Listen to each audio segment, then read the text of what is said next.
بسم اللہ الرحمن الرحیم۔ پیارے ناظرین، السلام علیکم ورحمۃ اللہ وبرکاتہ۔ دوستوں کے بھرپور اصرار پر آپ کی خدمت میں خوفناک کہانیوں کا ایک سلسلہ پیش کر رہے ہیں، جس کی پہلی کڑی آپ کے زیر سماعت ہے۔ آج کی اس خوبصورت کاوش کا نام خون کی پیاسی ہے۔ ٹرین کے سفر میں ایک حسین ہم سفر کے ساتھ اس نے سوچا کہ سفر بہت اچھا گزرے گا، لیکن جب اس پر اپنے ہم سفر کے متعلق کچھ انکشافات ہوئے تو پانی سر سے گزر چکا تھا۔ وہ ایسے حالات میں گھر گیا جن کے متعلق وہ سوچ بھی نہیں سکتا تھا۔ ایک ایسی لڑکی کی کہانی ہے جو اپنے دشمنوں سے انتہائی جدید طریقے سے انتقام لے رہی تھی۔ خون کی پیاسی کی یہ پہلی کڑی آپ کی خدمت میں پیش کی جا رہی ہے۔ پذیرائی ملی تو دوسری اور تیسری، اسی طرح سے نت نئی کہانیوں کا سلسلہ جاری رہے گا۔ چاند پور کے چھوٹے سے اسٹیشن پر ٹرین ایک جھٹکے کے ساتھ رک گئی۔ رات کے ٹھیک 12 بجے تھے۔ اس پیسنجر ٹرین میں پہلی بار ہی سفر کر رہا تھا۔ اب تک میرے سفر کے 4 گھنٹے گزر چکے تھے۔ ریاست رامپور سے چلے ہوئے ٹرین کو 6 گھنٹے ہوئے تھے اور میں نے اسے مارہرا سے پکڑا تھا، جو رامپور سے 30 میل پر واقع ہے۔ نصف شب کی وجہ سے اسٹیشن بالکل سنسان معلوم ہو رہا تھا۔ عمارت کے چند کمرے روشن ضرور تھے، مگر یہ روشنی اندر تک ہی کفالت کر رہی تھی۔ میں نے سر نکال کر نیم پختہ پلیٹ فارم کو غور سے دیکھا۔ چونکہ 1 گھنٹہ پہلے میرا سگریٹ ختم ہو چکا تھا اور ڈبے میں میرے علاوہ کوئی مسافر بھی نہیں تھا جس سے سگریٹ مستعار مانگ لیتا، مگر پلیٹ فارم کی اداسی نے مجھے اور بھی مایوس کیا۔ کوئی کھانچے والا بھی نہیں تھا۔ میں نے مایوس ہو کر سر اندر کر لیا اور دھندلی روشنی میں تازہ اخبار پڑھنے کی ناکام کوشش کرنے لگا۔ گاڑی رک جانے کی وجہ سے لائٹ بھی بہت مدھم سی تھی، تاہم جلی سرخیاں اب بھی پڑھی جا سکتی تھی۔ کمپارٹ کا دروازہ کسی نے کھولا تو میں ادھر متوجہ ہو گیا۔ ایک سمارٹ سا نوجوان ایک کلی کے پیچھے اندر داخل ہوا۔ کلی نے ایک بڑا سا صندوق سر پر اٹھایا ہوا تھا۔ باکس انتہائی بڑا اور چوڑا تھا کہ 2 ایک برتھوں کے درمیان والی تمام جگہ اس باکس سے پر ہو گئی۔ ڈبے میں کوئی مسافر میرے علاوہ نہیں تھا، اس لیے اس باکس کی وجہ سے کوئی کباہٹ بھی نہیں تھی۔ پورا ڈبہ اب بھی خالی پڑا تھا۔ نوجوان میرے سامنے والی برتھ پر آ کر بیٹھ گیا۔ اس نے کلی کو اجرت کے علاوہ ٹپ بھی دی تھی۔ اس کے علاوہ اس کی خوش پوشاکی میرے لیے توجہ کا باعث تھی۔ 4 گھنٹے سفر میں منہ باندھے بیٹھا رہا تھا، اس لیے ایک ہم سفر آ جانے سے اس وقت مجھے دلی مسرت ہوئی تھی۔ اس کی بھوری آنکھوں سے نسوانیت ٹپک رہی تھی۔ گاڑی روانہ ہوئی تو ہماری اجنبیت بھی ختم ہو گئی۔ میں نے نوجوان کو مخاطب کر کے پوچھا، غالباً کسی لمبے سفر پر جا رہے ہیں؟ نوجوان نے نہایت خندہ پیشانی سے مسکرا کر جواب دیا، جی کانپور تک جانا ہے، اور یہ گاڑی آپ جانتے ہیں کل شام تک کانپور پہنچے گی۔ میں حیران رہ گیا۔ اس نوعمر نوجوان کی آواز میں بلا کی نسوانیت تھی۔ جب اس نے جواب دیا تو میں سمجھ رہا تھا کوئی لڑکی مجھ سے مخاطب ہے۔ اگر وہ پس پردہ کسی سے گفتگو کرتا تو ہرگز کوئی اسے مرد کہنے پر آمادہ نہ ہوتا۔ مجھے خاموش پا کر نوجوان بولا، آپ کہاں جا رہے ہیں؟ میرا خیال ہے آپ بھی۔ پھر وہ مسکرا کر خاموش ہو گیا۔ آپ سے مل کر بڑی مسرت ہوئی۔ میں نے ہاتھ آگے بڑھا کر مصافحہ کیا۔ نوجوان کا ہاتھ بھی نسوانی ہاتھ کی طرح نرم و نازک تھا۔ پھر میں نے قدرے تأمل کے بعد اپنا نام بتایا۔ آپ کا اسم شریف؟ دیانت، DAV کالج کانپور۔ میں فلسفہ کا لیکچرار ہوں۔ اس تعارف سے مجھے خوشی تو ہوئی، لیکن اب نوجوان کے مقابلے میں خود کو ہلکا پا رہا تھا۔ چونکہ میں ایک معمولی سا بزنس مین ہوں، کچھ اسی قسم کے جذبات کا میں نے اظہار کیا، مگر نوجوان نے اس کے برعکس میرے ادب و احترام میں کوئی کمی نہ ہونے دی۔ وہ نہایت خوش گفتار اور لطیفہ گوش ثابت ہوا۔ یہی وجہ تھی کہ اتنی رات گزر جانے کے باوجود میری آنکھوں میں نیند کا شائبہ بھی نہیں تھا۔ میں تو اس اسٹیشن سے روانہ ہوا ہوں۔ اس نے اپنا ٹفن کیریئر اٹھا کر کہا، لیکن آپ کافی دور سے سفر کر رہے ہیں، یقیناً راستے میں آپ کو بڑی دشواری ہوئی ہوگی۔ اس ذیلی لائن پر نہ تو اسٹیشن ہی اچھے ہیں، اور جو ہیں بھی ان پر کوئی انتظام وغیرہ نہیں کیا جاتا۔ یقین جانیے بہت سے اسٹیشن تو پانی اور روٹی جیسی بنیادی ضرورتیں بھی پوری کرنے سے قاصر ہیں۔ نوجوان نے ٹفن میں سے چند پوریاں نکالی اور پھر کانچ کے ایک پیالے میں آلو کی سبزی رکھ کر ڈبہ میری طرف بڑھا دیا۔ میرا خیال ہے آپ اس بھیٹ کو ضرور سویکار کریں گے، دیانت نے ادب سے کہا۔ شکریہ دیانت صاحب، میں شام کو کھا پی کر چلا تھا اور اس وقت قطعی بھوک نہیں ہے، میں نے کہا۔ یہ تو بالکل ناممکن بات ہے جناب، میں ہمیشہ گھر سے بھوکا چلتا ہوں اور ڈبے میں بیٹھ کر کھانے میں بڑا لطف ملتا ہے۔ اب آپ کو میرا ساتھ دینا ہی پڑے گا۔ اس نے میرا ڈبہ میرے قریب رکھ دیا۔ سنیے تو، میں نے کہا، یہ تو بالکل زبردستی والی بات ہے، آپ کو بھوک لگی ہے، آپ شوق سے کھانا کھائیں۔ مگر شریمان جی، میں کبھی تنہا نہیں کھاتا، گھر میں بھائی بہن اور کانپور میں دوستوں کے ساتھ۔ آپ زیادہ اعتراض نہ کریں، آپ کو ہماری قسم۔ آخر میں اس کا لہجہ بالکل نسوانی ہو گیا تھا۔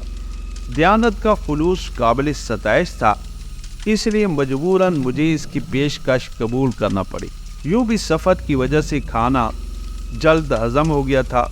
پھر اتنے خلوص کو ٹھکرانا میری نگاہ میں ایک برائی سے کم بات نہ تھی۔ ہم نے ایک ساتھ کھانا ختم کیا۔ پانی کا انتظام میرے پاس بھی تھا، مگر پانی مجھے دیانت کے تھرماس کا پینا پڑا۔ وہ مجھ سے پہلے تھرماس کھول چکا تھا۔ چند پوریاں کھا کر اور ٹھنڈا پانی پی کر فرحت محسوس کر رہا تھا، لیکن سگریٹ کی طلب میں کچھ اور اضافہ ہو گیا۔ میں شاید دیانت سے سگریٹ کے بارے میں کچھ کہتا، لیکن اپنی فطرتی حیا کے سبب نہ کہہ سکا۔ مگر 2 منٹ بعد یہ مشکل بھی آسان ہو گئی۔ اس نے اپنی اٹیچی کھولی اور پھر دوسرے لمحے اس کے ہاتھ میں قریباً کا ڈبہ اور ماچس موجود تھی۔